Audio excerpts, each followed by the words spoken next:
হ্যাঁ, আপনারা ভালো আছেন? আপনার বাড়ি কোথায়? হ্যাঁ, মানিকগঞ্জ। আচ্ছা, আপনার? জি বলেন।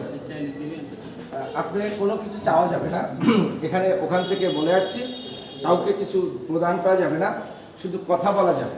আমি আসছি আপনাদের সাথে কুশল বিনিময় করতে এবং আপনাদের সাথে দেখা করতে। হ্যালো ভাই, ভাই তো সুস্থ মানুষ। আর সবাই ঘুরে আছে না? সবাই ঘুরে আছে? ভালো আছেন আপনারা? আপনি কিছু কথা বলবেন? আচ্ছা, খাওয়া দাওয়া ঠিকভাবে হচ্ছে তো? ওষুধপত্র ঠিকভাবে খাচ্ছেন? আচ্ছা, আর কোনো সমস্যা তো নাই না? আমরা কথা বলবো একটু পরে আর কি। ভাই কেমন আছেন? ভাইকে তো পরিচিত মনে হয়। আপনার হোম ডিস্ট্রিক্ট কোথায়? পাবনা। এই পাবনাতে? পাবনা যাদের বাড়ি তাদের আবার চিনতে ভাবনা পাবনা হয়েছে ভাবনা। আর ভাবতে ভাবতেই হয় কবি, হয় সাহিত্যিক, না হয় মানসিক। অবশেষে এই মানসিক হসপিটালে হয় আস্তে আস্তে ট্রিটমেন্ট অবস্থা। এই মানসিক ট্রিটমেন্ট সব জায়গাতেই রয়েছে। মানুষ পাত্রেই পাগল, একটা মনে রাখতে। যাদের ব্রেন কাজ করে তারাই পাগল। ব্রেন ব্যতিক্রম রকম কাজ করে, ব্রেন বিভিন্ন রকমের কাজ করে।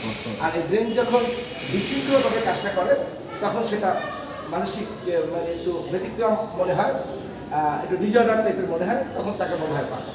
আর ব্রেন যখন শৃঙ্খলভাবে কাজ করে তখন স্বাভাবিক কর্মকাণ্ড করে, তখন সেটা হয় স্বাভাবিক বা সুস্থ মানুষ বলে। আসলে মানুষ মাত্রেই পাগল। পাগল মানে ব্রেনের কর্মকাণ্ড। ব্রেন একটা কি বলো, ব্রেন একটা চলমান সিস্টেম। যখন শৃঙ্খলভাবে কাজ করে তখন স্বাভাবিক, যখন এলোমেলোভাবে কাজ করে তখন অস্বাভাবিক। অর্থাৎ আমরা সকলেই মানুষ। অর্থাৎ মানুষের সাথে থাকা, মানুষের পাশে থাকা, মানুষের সাথে কথা বলা, মানুষের সাথে কুশল বিনিময় করা, ভাবের আদান প্রদান করা, এটাই হচ্ছে মানুষের কাজ। সকলের তরে সকলে আমরা, প্রত্যেকে আমরা পরের তরে। অর্থাৎ কবি বলেছেন, জীবে প্রেম করে যেই জন সেই জন হিসেবে সে ঈশ্বর। আমি মনে করি এই পাবনা মানসিক হাসপাতালে অবস্থানরত যাহারা রয়েছে প্রত্যেকেই এক একটা ভগবান, প্রত্যেকে এক একটা গড, প্রত্যেকে এক একটা সৃষ্টিকর্তা। সৃষ্টিকর্তা মানুষের মাঝে বিরাজ করে, সৃষ্টিকর্তা রয়েছে আপনার মাঝে, সৃষ্টিকর্তা রয়েছে আমার মাঝে। মানুষের সাথে কথা বলা, মানুষকে ভালোবাসা মানে সৃষ্টিকর্তার প্রতি প্রেম, সৃষ্টিকর্তার প্রতি ভালোবাসা প্রদর্শন করা। আপনাদের সাথে কথা বলে আমার ভালো লাগছে। আপনারা ভালো থাকবেন, সুন্দর থাকবেন। টুপি মাথায় ভাই নামাজ পড়ছেন, নামাজ পড়বেন, ধর্মীয় কর্মকাণ্ড পরিচালনা করবেন।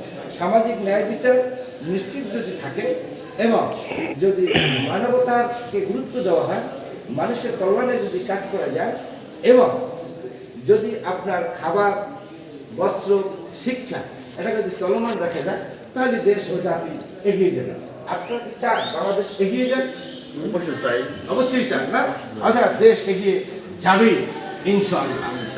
ইনশাআল্লাহ। ক্লিয়ার? ভালো থাকবেন, সুন্দর থাকবেন। আল্লাহ হাফেজ।